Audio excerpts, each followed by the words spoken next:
Well, guys, have you had a good day? Yeah, mate, couldn't beat it. Yeah, tuna were on as usual. Took a bit of hard work, but yeah, we got it. It was hard work to start with, and we dropped a couple.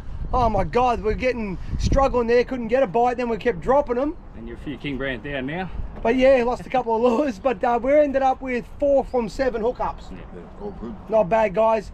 Couldn't complain at all. Good weather, a little bit of chop out there, but hey, it's Melbourne. Yep. Yeah, We're not driving all the way to Portland to do this stuff, eh? That's it, mate.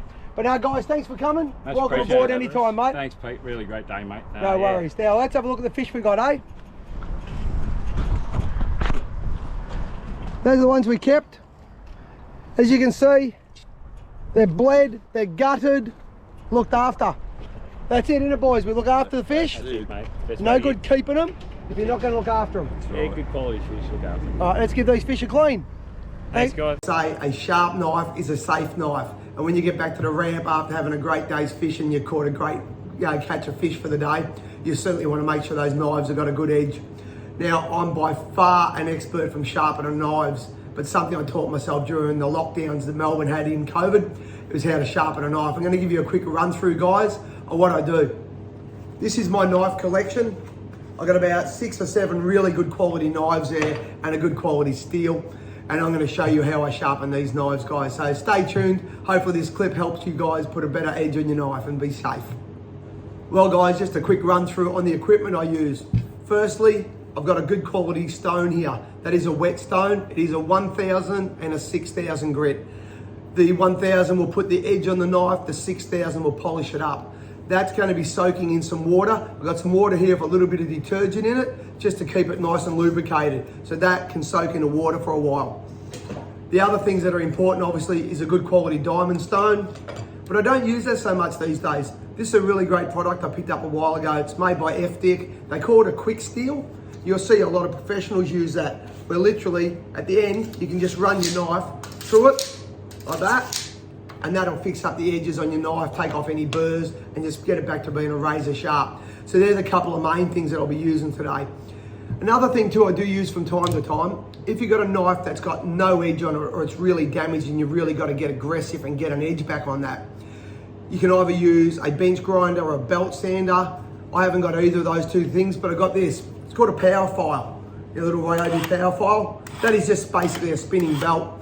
I can put that down on the bench, and that'll allow me to put an edge on a knife fairly quickly with that blade running. So that or a bench grinder or a belt sander will allow you to put an edge on a knife fairly quickly. Won't be a perfect edge, but it'll get you back to a good point to start with to then be able to work it on the stone. The other thing that I've got here is a couple of 20-cent pieces. A lot of people ask, what is the right edge to put on a knife?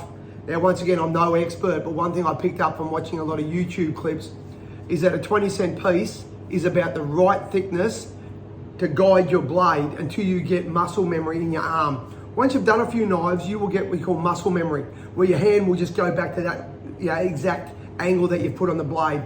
But a 20-cent piece sitting flat on your blade, on your stone, with your blade like that, that will help you get that muscle memory.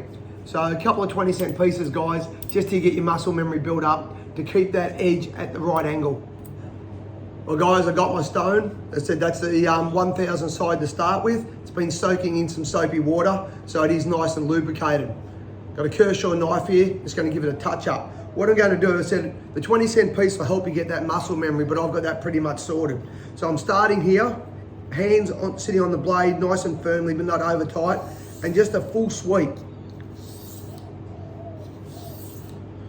What I do is about 6.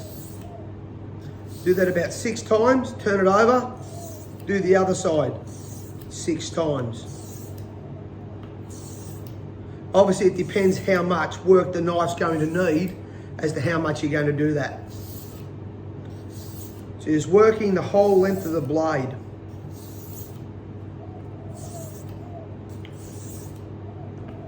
Trying to do the same amount of sweeps on each side.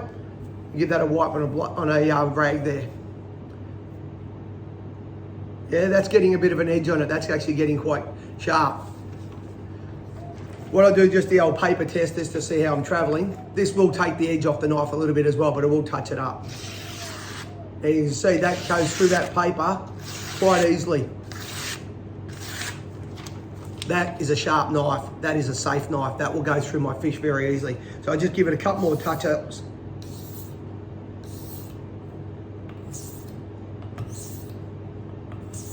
All right, that's knife has been done now on the 6000. Just going to re-dip it and put it here. Now you notice I've got it sitting on a bit of cloth here. The reason I've got that stone sitting on cloth, it stops it moving around a bit. Now, this is the 6000 side. This is for polishing. So once again, you'll hardly hear that. It's almost like rubbing that blade over a piece of clay. It's that smooth.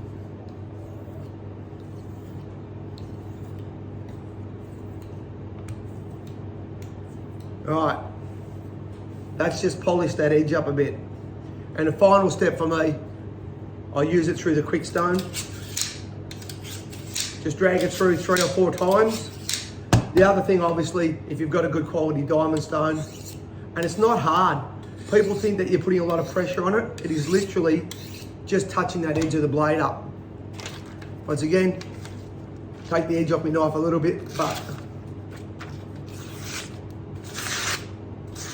yep, that's very sharp, guys. I'm not putting any pressure on that blade. That I wouldn't want running down my arm. So that's a very simple tip on how to put an edge on a knife. As I said, a good quality stone. Don't scrimp on the money. This is a king stone. It's not a bad stone. It was only probably about 50, 60 bucks. So 6,000 on one side, 1,000 on the other. A good quality steel, some good quality knives to start with. Start with something like the Kershaw knives. A quality knife will last you. They are an investment. That is a very handy tool. As I said, just to put an edge back on a knife, done. That's ready for filleting. Guys, I hope that's helped everybody. Kill a couple of hours on a cold, wet, horrible day in Melbourne. I'm gonna sit here for the next couple of hours, watch some YouTube, and I'm gonna sharpen up all my knives. Have a great day, tight line. See you on the water soon.